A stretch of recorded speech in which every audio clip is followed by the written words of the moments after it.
Next week, I get to speak to Linda Van Cooten. And Linda, really appreciate you taking the time to talk to us today. I know that you've recently just been away and encountered God at work, and you're full of that, and it'd be great to hear about that. But maybe before we do that, we could just start by hearing a little bit of your personal story and testimony of how you first became a Christian. I was born in Salford, and when I was a child, I was sent to a Methodist Sunday school with my brother.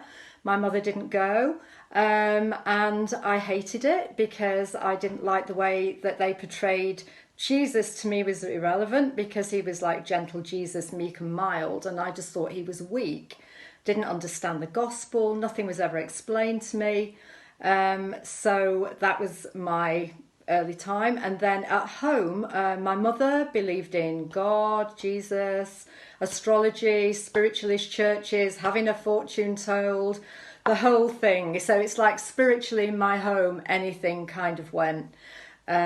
So anyway, as I got older, I started to become very interested in spiritual things, but mainly in Eastern religion and also in astrology.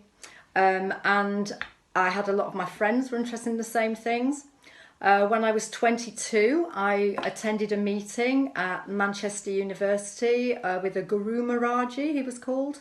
And long story short, I had a very profound, strange experience as a result of that, which made me question, is this person God? Because I didn't know who God was. And for the very first time that night, at home, I prayed because I was really confused, and I just prayed and said, God, if you are, who don't know who you are, I always remember saying, don't know who you are, but if this is true and this Guru Maharaji is God, I want to follow him. If he's not, then I don't, because I don't want to follow a lie. So didn't think any more of it, went to sleep, woke up the next morning, and I had a vision, which is the only vision I've ever had. And as I opened my eyes, I saw the cross was really in front at the end of my bed, with Jesus there with his arms outstretched, bleeding from his hands and his feet. And I felt emotional, overwhelmed and crying. I just knew this was real. Wow. So from then on, I got a Bible. All my friends were into New Age stuff. I got a Bible. I started reading it. But I didn't go to church because of my earlier experiences. Never met a Christian. Didn't know the full gospel, didn't really understand what I was doing. But I knew that Jesus was real. That's all I can say. So anyway, it all faded as time went by because I wasn't in fellowship with anybody, didn't have anybody around me to explain anything to. And it was 11 years later when I actually first met a Christian. They explained to me that I need to go to a church, and they actually took me to a really good, charismatic, New Frontiers it was, church in Hastings where I was living. And it's at that point that I met my friend Jackie, who I've just been on holiday with, and we became Christians at roughly the same time. You mentioned this friend Jackie, who I know was the person you went on holiday with just a few weeks ago.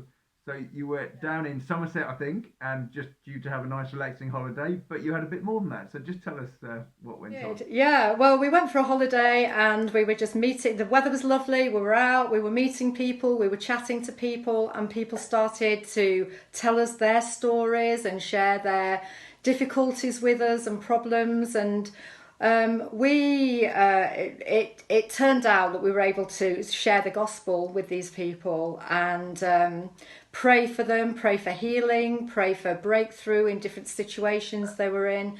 And it even in one man that we were able to lead into a relationship with the Lord on the streets.